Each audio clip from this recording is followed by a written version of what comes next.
Hello and welcome to another video from me, Chris at DBG, and we are on the official rulebook now because it is free to download.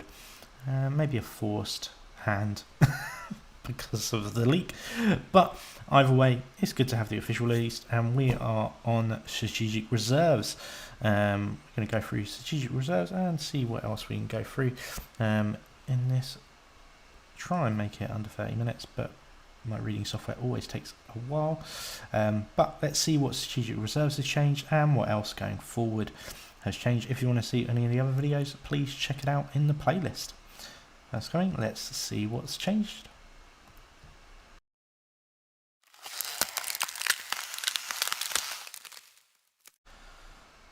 So, strategic reserves. Before we get started, please like, subscribe, all of that jazz, and comment below what changes you've liked so far. What have you disliked? What would you want to change? What would you like to add in? There has been a bit of a hit with the legendaries. I think a lot of people are angry with that, especially if you bought specifically like a Leviathan or Contemptors for your 40k army and you don't play Heresy. There might be a problem. Equally, I think they might be renamed. But it is only for competitive. If you are playing competitive, then that is a problem. But if you're playing in local games, does it matter? I don't know. But let's crack on strategic reserves. Let's see what has changed from 9th to 10th. Is it better? Is it worse? Let's go forward. Strategic reserves are forces that one or both players have chosen not to deploy at the start of the battle. These rules explain how to place units into strategic reserves, as well as how and when they arrive on the battlefield. These rules let you place units into strategic reserves, a special type of reserves you can use to keep units off the battlefield until you require them. Note that while all strategic reserves units are also technically reserves units, the reverse is not true, and so these rules do not apply to units that are using other rules that enable them to start the battle in reserves, e.g. Deep Strike. Such units are instead set up as described by those other rules. Interesting. Placing units into strategic reserves before the battle. When you are instructed to declare battle formations, you can select one or more units from your army to be placed into strategic reserves, excluding fortifications. The combined points value of all the units you wish to place into strategic reserves before the battle, including those embarked within transport models that are themselves placed into strategic reserves, cannot exceed 25% of your total points limit for your chosen battle size, as shown in the table below. Strategic reserves. Battle size. Maximum combined points value of units that can be placed into strategic reserves before the battle. Incursion 250. Strike Force 500. Onslaught 750. Strategic reserves, units that are not deployed at the start of the battle. Combined points value cannot exceed 25% of your army's total. Cannot put fortifications into strategic reserves. Arriving from strategic reserves units that are placed into strategic reserves are called strategic reserves units, and can arrive later in the battle during the reinforcement step of any of your movement phases except during the first battle round. Any strategic reserves units that are not on the battlefield at the end of the battle count as destroyed. Strategic reserves units can arrive in the reinforcement step of your movement phase, from the second battle round onwards. Important. Those not on the battlefield at the end of the battle count as destroyed. Setting up strategic reserves units where on the battlefield a strategic reserves unit can be set up when it arrives depends on the battle round, as follows. During the second battle round, strategic reserves units that arrive must be set up wholly within 6 inches of any battlefield edge, but no model in those units can be set up within the enemy deployment zone. Starting from the third battle round, strategic reserves units that arrive must be set up wholly within 6 inches of any battlefield edge. In any case, strategic reserves units cannot be set up within 9 inches horizontally of any enemy models. All other rules that apply when setting up reserves units also apply when setting up strategic reserves units. During the second battle round, set up wholly within 6 inches of any battlefield edge, not in enemy deployment zone. From the third battle round onwards, set up wholly within 6 inch of any battlefield edge. Cannot be set up within 9 inch of any enemy models.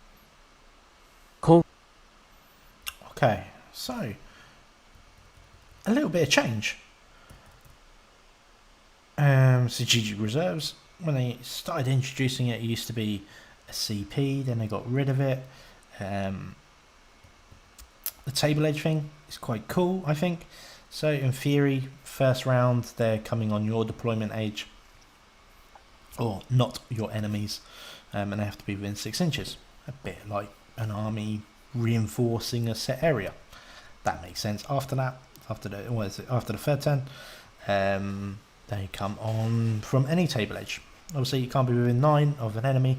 That is pretty standard. But it is interesting to say that not all strategic reserves are not the same. No, that all strategic reserves units are technically reserve units. This is not true in the reverse. So not all reserve units are strategic reserve units, i.e. deep strike. So there's obviously a difference to that. I like the fact that you can't just have loads of your army off the battlefield. It is a points based. Does beg the question, then that means they're getting rid of, and there's been no mention of it either, of the old unit points or squad points. I can't even remember what it was because I never played it. Always done by points, and I think that's one of the cases. Quite a lot of people played by points. They liked adding up the sums rather than having this is 10 points and that's a unit of tactical marines or whatever, by whatever upgrades. It didn't quite always seem fair. And it's from the second round, so there's no alpha reserve strike on there, but it doesn't say the deep strike can't, so we'll have to go on what deep strike actually is. But overall it's okay. It's nothing really has drastically changed in there. But with that, let's move on to terrain features, where I think has been the biggest change, and they're trying to get more things into terrain. Core rules strategic reserves. Yeah, 43. Core rules terrain features. What's going on, header and footer? This section provides rules for using a range of terrain features that can transform your gaming table into an interactive, thematic battlefield set in the 41st millennium. These rules help to bring your battlefield to life and introduce a vital tactical dimension to your games. Terrain features. Battlefields are populated with terrain features that your models will need to move over or around, and which can partially or fully block line of sight between models. The rules on the following pages apply to the most common terrain features on the battlefields of the 41st millennium. Unless otherwise stated, models can move up, over and down terrain features following the normal rules for movement. Many terrain features follow the normal rules for determining visibility between models, page 8, but some interact differently. In either case, this is stated on the following pages. Terrain features cannot be selected as the target of an attack. Benefit of cover. Shattered ruins and twisted wreckage afford much-needed shelter from enemy salvos. Even heavily armored warriors unfazed by small arms fire are thankful for such cover when foes bring their biggest guns to bear. Models can sometimes gain a measure of protection from terrain features. The rules on pages 45 to 48 detail the conditions under which a terrain feature confers the benefit of cover on a model. Each time a ranged attack is allocated to a model that has the benefit of cover, add 1 to the saving throw made for that attack, excluding invulnerable saving throws. Models with a save characteristic of 3+ or better cannot have the benefit of cover against attacks with an armor penetration characteristic of 0. Multiple instances of the benefit of cover are not cumulative. A model cannot benefit from this rule more than once at any one time. Benefit of cover, add 1 to armor saving throws against ranged attacks. Does not apply to models with a save of 3+ or better against attacks with an AP of 0. Multiple instances are not cumulative. Okay, so nice and simple. If you're in cover, you get shot at, +1 to your cover save, unless the weapon that's shooting you has no armor penetration and you have a 3+ already. actually really like that because I think it could become too powerful when basically Marines, a whole army, can be put in terrain, and they all have all the tacticals or the intercessors all have a 2+ save. It's incredibly hard to shift, and also next question of light fire could be better when it's at 1. You know, you're shooting them with -1 AP, they get a 3+ save because they get -1 and +1. When you're shooting with a 0 AP, they're getting a 3+ save. So actually, you need a -2 AP to shift them to a 4+. So still, cover is very powerful, all over the place. But I think it's a nice take. It doesn't grant too good. But I'll leave it as that. Cumulative 44. Craters and rubble. Many battlefields bear the scars of heavy and sustained bombardment. Movement. Models can be moved over this terrain feature, as described on page 15. Visibility. Normal visibility rules apply. Benefit of cover.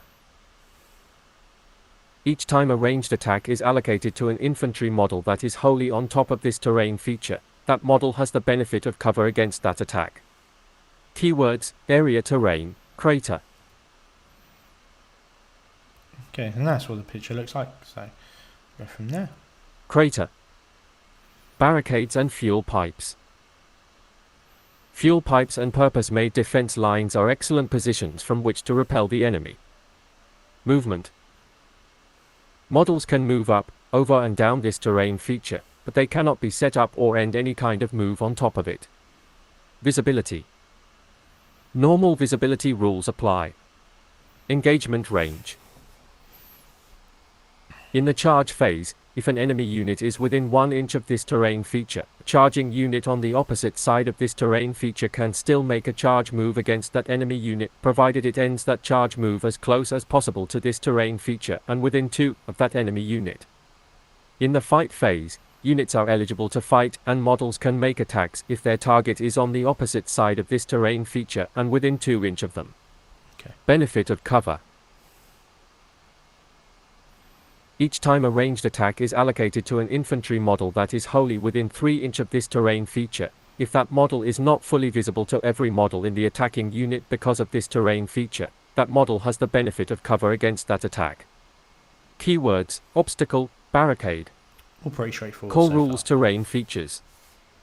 45. Battlefield debris and statuary.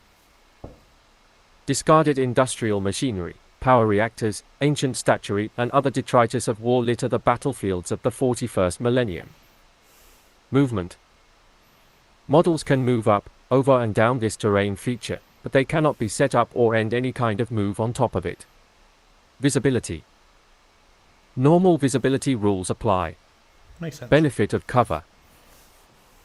Each time a ranged attack is allocated to a model, if that model is not fully visible to every model in the attacking unit because of this terrain feature, that model has the benefit of cover against that attack. Keywords: obstacle, battlefield debris. This doesn't really do much. Just Hills, blocks liners. industrial structures, sealed buildings, and armored containers. A sealed bunker, Mechanicus gantry, armored container, or even a simple hill can shelter troops from the enemy's sight and provide a superior vantage point to those atop it. Movement. These terrain features are raised areas that models can be set up on top of or end a move on top of, provided the model's base does not overhang the terrain feature. If the model does not have a base, no part of that model that would be in contact with the battlefield at ground level can overhang that terrain feature. In addition, other terrain features can be set up on top of a hill terrain feature, provided no part of those terrain features overhangs that hill terrain feature. Visibility. Normal visibility rules apply. Benefit of cover. Each time a ranged attack is allocated to a model, if that model is not fully visible to every model in the attacking unit because of this terrain feature, that model has the benefit of cover against that attack. Keywords, hill. Core rules, terrain features. Okay, so just so you can 46. Woods. Twisted woodlands and alien flora grow on many corpse-strewn battlefields, obscuring lines of fire and slowing the advance. Core rules, terrain features. Footprint. Oh, jumps. Sorry about that. When this terrain feature is set up on the battlefield, both players must agree upon its footprint, that is, the boundary of the terrain feature at ground level. This is so that players know when a model is wholly within this terrain feature. If this terrain feature is mounted on a base, then this will define its footprint. Always basic. Movement. Models can be moved over this terrain feature, as described on page 15. Visibility. Models and units that are wholly within this terrain feature are never considered to be fully visible to an observing model. Similarly, if a model that is not wholly within this terrain feature must look through or over this terrain feature in order to draw line of sight to another model, then that other model is never considered to be fully visible to that observing model, and so it will have the benefit of cover from this terrain feature. Aircraft and towering models are exceptions to this visibility to and from such models is determined normally, even if this terrain feature is wholly in between them and the observing model. Models that are wholly within this terrain feature can see out of it normally. Benefit of cover. Each time a ranged attack is allocated to a model, if that model is either wholly within this terrain feature, or it is not fully visible to every model in the attacking unit because of this terrain feature, that model has the benefit of cover against that attack. Okay, so this is the first bit of scenery. If you're wherever you are on the board, if you're shooting through it, the person you're shooting at gains the effect of cover. The exception is if you're in it, you can see through it normally. And remember, you've got to be wholly within. This is not about touching the base of it or anything like that to count you are in terrain. You'll be wholly within to count as terrain. But this is the first one that affects his visibility going through the scenery, which makes sense. So let's have some more trees. Let's have some more woods. I like it. I do definitely need to get a good file to print some, because I would like a cool tree board. But let's see how it goes. Let's see what the next ones are. Keywords, area, terrain, woods. 47. Ruins. The galaxy is littered with the shattered remains of once proud cities, and countless troops have sought shelter from enemy bombardment within their husks. Core rules, terrain features. Footprint. When this terrain feature is set up on the battlefield, both players must agree upon its footprint, that is, the boundary of the terrain feature at ground level. This is so that players know when a model is wholly within this terrain feature. If this terrain feature is mounted on a base, then this will define its footprint. Put your terrain on base. Plunging fire. Each time a model that is wholly within this terrain feature makes a ranged attack, if that model is 6 inches or more vertically from ground level, and every model in the target unit is at ground level, improve the armor penetration characteristic of that attack by 1. Movement. Infantry and beast models can move through this terrain feature, walls, floors, ceilings, gantries, chains, etc., as if it were not there. A model cannot end a move within a wall, a floor, etc.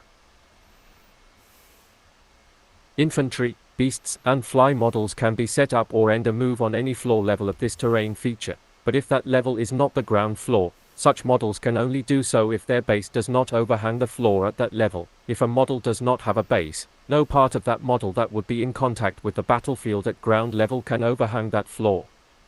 All other models can only be set up or end a move on the ground floor of this terrain feature. Visibility.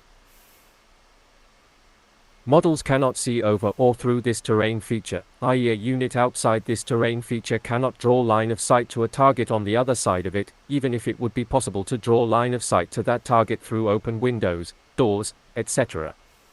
Aircraft and towering models are exceptions to this visibility to and from such models is determined normally, even if this terrain feature is wholly in between them and the observing model. Models can see into this terrain feature normally, and models that are wholly within this terrain feature can see out of it normally. Benefit of cover. Each time a ranged attack is allocated to a model, if that model is either wholly within this terrain feature, or it is not fully visible to every model in the attacking unit because of this terrain feature, that model has the benefit of cover against that attack. Keywords. Okay. So there's a couple of things to digest there. So let's go let's go backwards on it a little bit. So benefits of cover each time a ranged attack is allocated to a model. If that model is either wholly within this feature or not fully within, visible to the enemy attacking unit because of the terrain feature, that model gains the benefit of cover. So it's a bit like shooting through and things like that. What was interesting was models can see into this terrain feature as normally, and models that are wholly within the terrain feature can see out of it normally. I said about models couldn't see. That's what I thought. Models cannot see over or through this terrain feature. A unit outside this terrain feature cannot draw a line of sight to a target on the other side of it, even if it is possible to draw a line of sight through windows. Something that blocks line of sight for like another unit side? I'm not too sure.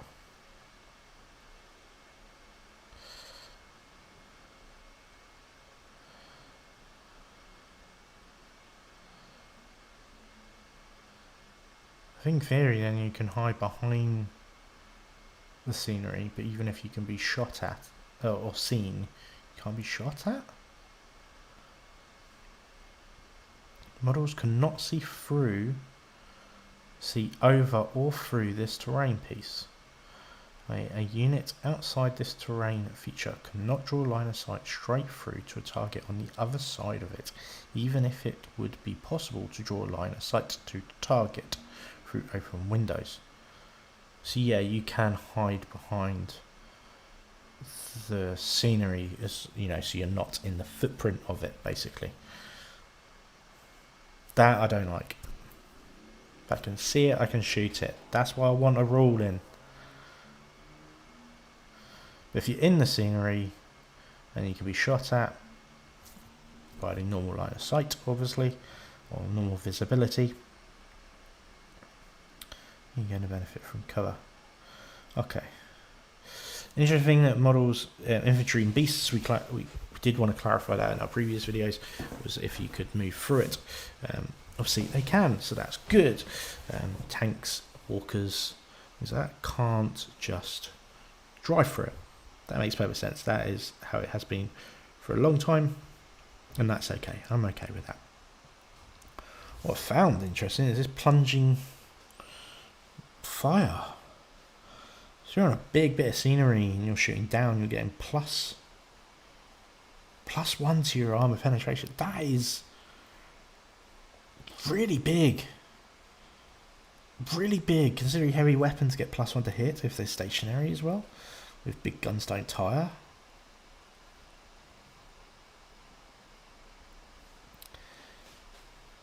Obviously you have to be in terrain, so you're going to be shot at, but get benefits from cover. So if model is more than 6 inches or vertically from the ground level, 6 inches or more vertically from the ground level. So as long as you're 6 inches lower, I mean, don't get me wrong, that's got to be big pieces of terrain, but you're all getting +1 AP. Those heavy weapon teams are going to be very good at popping tanks for that, because they're always going to be lower than you, because they can't be higher. They're always going to be on a ground floor. I'm not sure I agree with that, considering there's so much scenery out there that is ruins.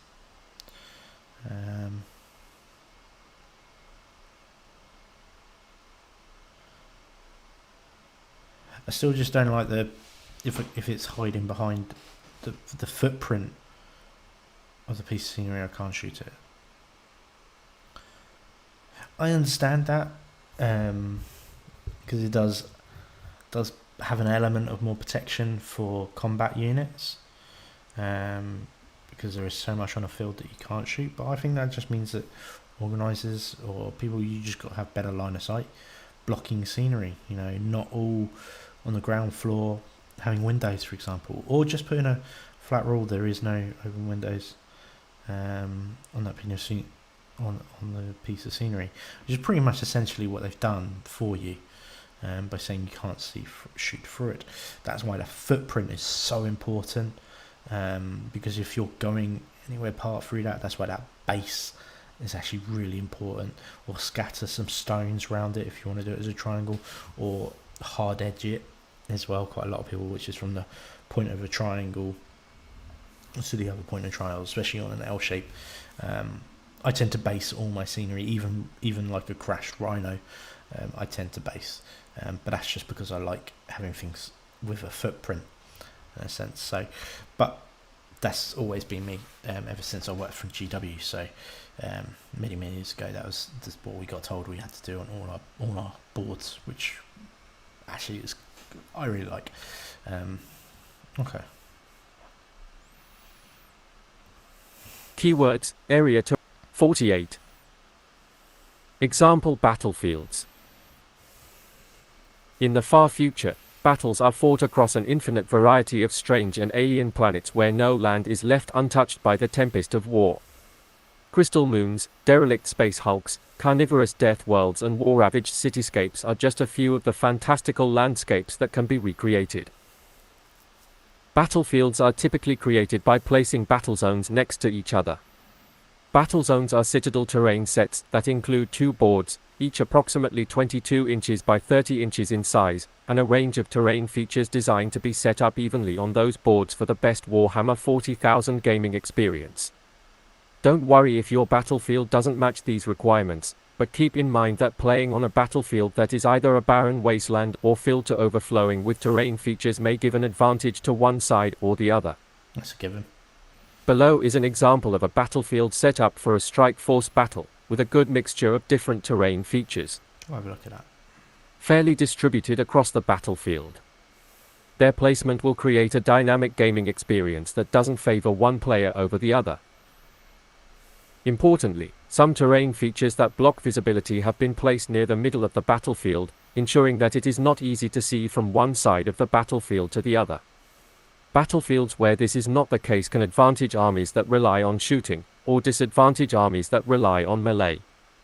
There is also sufficient room for larger models such as vehicles to maneuver around the terrain features, especially near the edges, without getting trapped.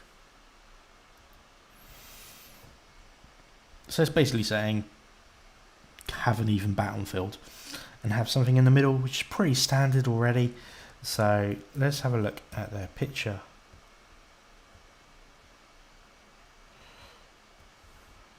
I was going to say that is not a full board of scenery, and there's not a single bit of ruin in there either, so they're just ignoring that type of rule. Okay, so on their board, I'd say there's actually not that much to hide. You're going to take it. I'd say the shooting army has a better advantage, especially if it was in this corner. You can see through here, you've only got one blocking bit of scenery here and a minuscule coming here. Remember, you can still draw a line of sight of these big things, but not the little. Let's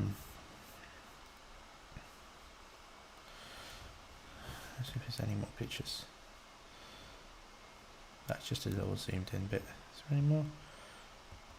Okay. So these boards I always hate. They have their own. This is obviously a themed board, because the Ultramarines in this case are in the middle, and the Black Legion, I'd say, is on either side, almost like a column of Marines, and then Black Legion have cornered the column a little bit. This piece of scenery is great for themed. Just know that everything in the middle is gonna get shot. There's no real block. There's no blocking line of sight at all. Where the Black Legion, say for example, these could be down here, but out of the footprint, could not be shot according to the new rules, and everyone else can be shot at because they're on it or in it, wholly within. Love it for themed. I think it's cool to have those things. Yeah, narrative wise and things like that, perfect. Let's look at this board, which is a standard match play focus, as it says. Strike Force battle. You've got some big scenery in the middle, and if you're here, you can't see through there, even though there's doors and windows. That is still something I don't like. If I can see it, I can shoot it. I just think you have to have better terrain, and that is something the GW don't do. Because aesthetically, it doesn't look right, and no one wants to buy scenery that doesn't look aesthetically pleasing. You know, this beautiful building and these beautiful buildings, there is a lot of windows all at the bottom. And if you're going through true line of sight, there's no way you're hiding models properly there. All I will say is this in the middle here is an utter cluster of mistakes, because it's not on a base. Where is the actual line of the ruin? Is it coming from here and then, you see what I mean? Hopefully you do.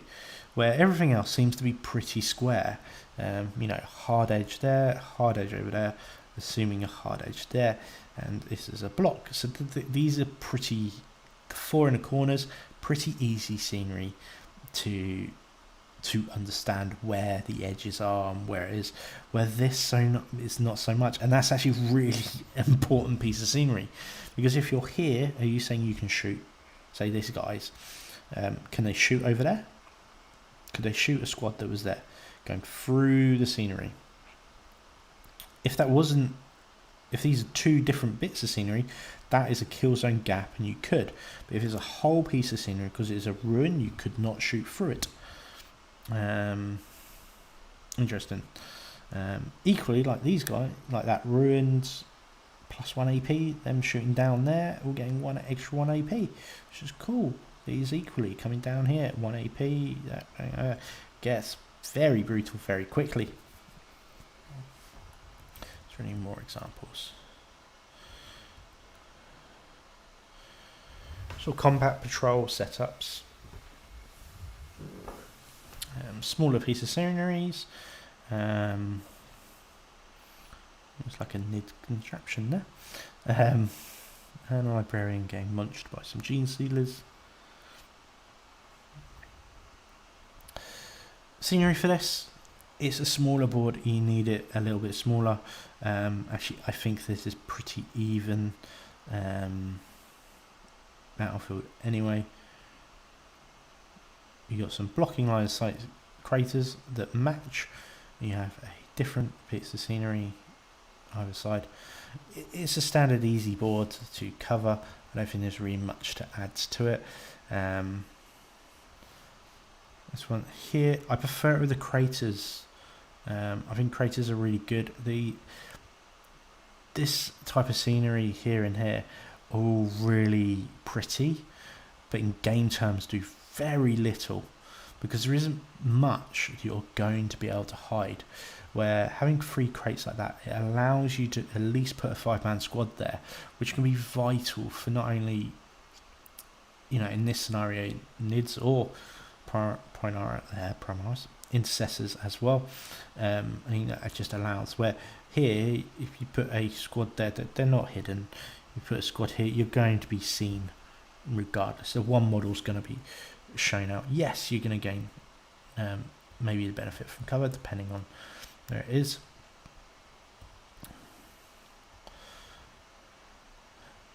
Next way, walkways and things like that. That wasn't covered in the ruins, was it? Or was it? Did they say walkways? Sorry, just skipping up to get to the ruins.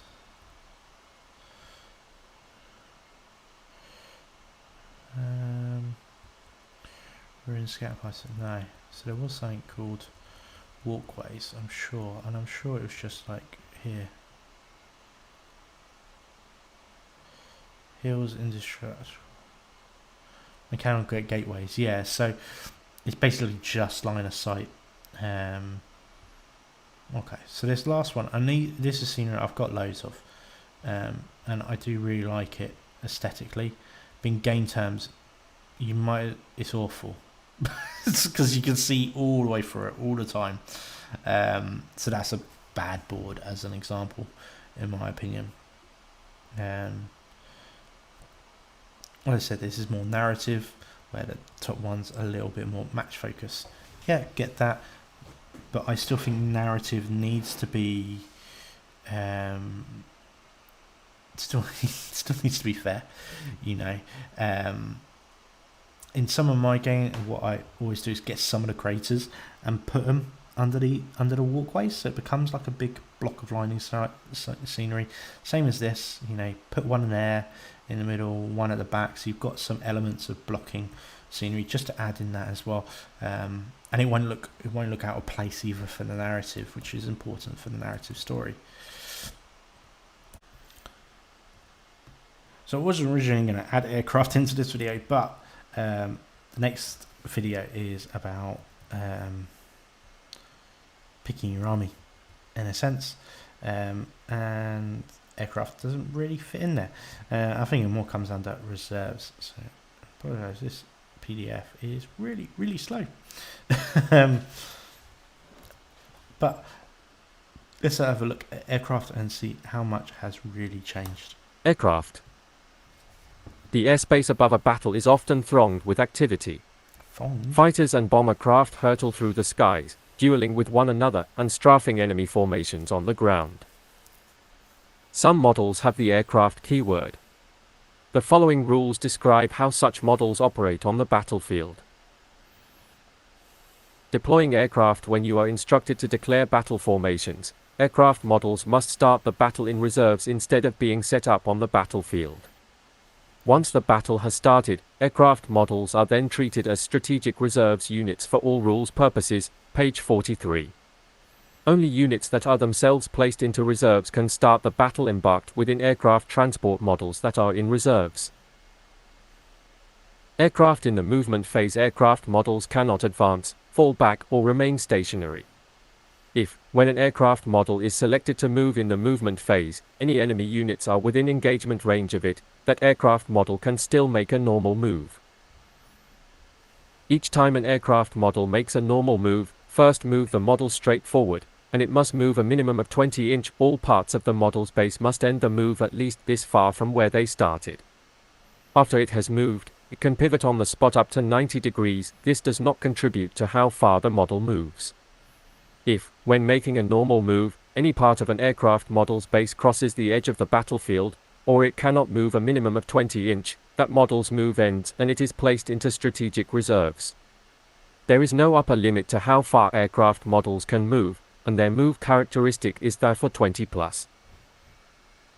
If placed into strategic reserves, an aircraft model will always arrive from strategic reserves in your next turn.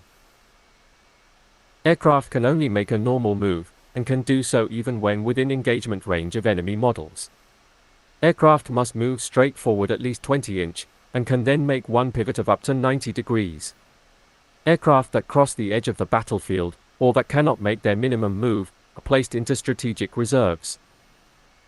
Core rules. Aircraft. Hover. Some aircraft can use vectored thrusters or anti-grav technology to hover over the battlefield, the better to hunt their prey or deploy embarked troops. Some aircraft models have hover listed in their abilities. When you are instructed to declare battle formations, before doing anything else, you must first declare which models from your army with this ability will be in hover mode. If a model is in hover mode, then until the end of the battle, its move characteristic is changed to 20 inch, it loses the aircraft keyword and it loses all associated rules for being an aircraft model. Models in hover mode do not start the battle in reserves, but you can choose to place them into strategic reserves following the normal rules if you wish. 53. Okay, so interesting on aircraft. Obviously you have two different modes on certain ones, and you can go into hover mode, where then you start the field. It doesn't say about how you can't change back. Also, their minimum movement of 20 inches, and then there's no upper limit. Seems very, very fast indeed.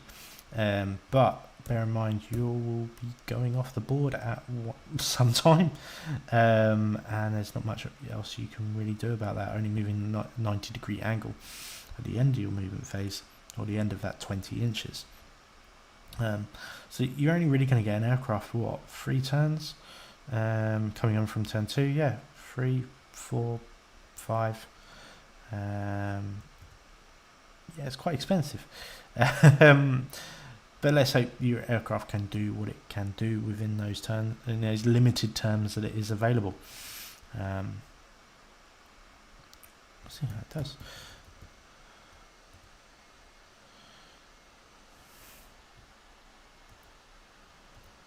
Aircraft and the movement of other models. When a unit is selected to move in the movement phase, if the only enemy models that are within engagement range of that unit are aircraft models, then that unit can still make a normal or advance move. Whenever a model makes any kind of move, it can be moved over enemy aircraft models as if they were not there, and can be moved within engagement range of enemy aircraft models, but it cannot end that move on top of another model or within engagement range of any enemy aircraft models. Units can still make a normal or advance move if they are only within engagement range of enemy aircraft. Models can move within engagement range of enemy aircraft, but cannot end a move within engagement range of enemy aircraft. Models can move over aircraft when they make any kind of move. Aircraft in the charge and fight phases. Aircraft units cannot declare a charge, and only units that can fly can select an aircraft unit as a target of their charge. Interesting what the hell Drake Such gets. units can end their charge move within engagement range of 1 or more enemy aircraft units.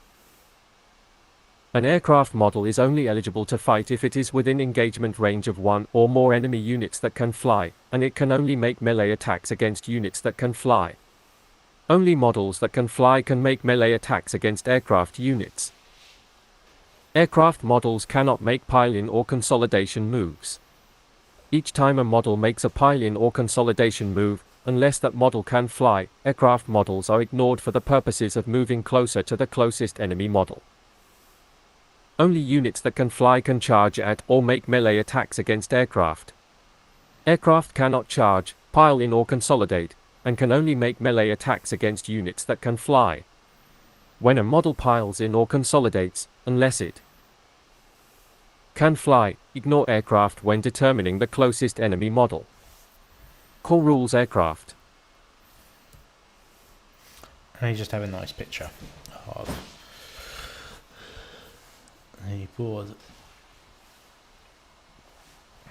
So I think the only way is come out that round down from one side, 20 inches, turn 90, go across the board again, turn 90, go up the board again, turn 90.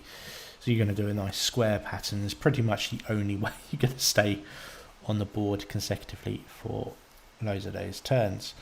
It's just showing the fact that it's just moving out of engagement range and things like that. So aircraft, pretty simple. I think it's almost going back to 7th for that. For all intents and purposes, largely is ignored for movement going through or over or under, and you just can't land on its base at the end or be in engagement range with it, basically. Pretty self-explanatory and pretty easy. Well, that is everything. We've covered aircraft, terrain, and strategic reserves. So I hope you enjoyed this video. Please like, subscribe, all of that jazz. And next is muster your army. Let's look at that briefly. Some nice pictures of some Gene Stealer cults, probably on the Isle of Terror as we speak. It's just going to give us a little bit more guidance of how to actually start building your list. Now you know the rules. Really like it so far. I think it's got some interesting twists. Terrain is nice. Flyer pretty much hasn't changed to what I'm used to anyway.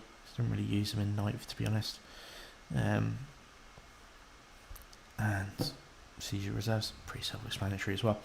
Well, I hope you enjoyed this so far, so please like, subscribe. Next video up, we will move to Muster Your Army.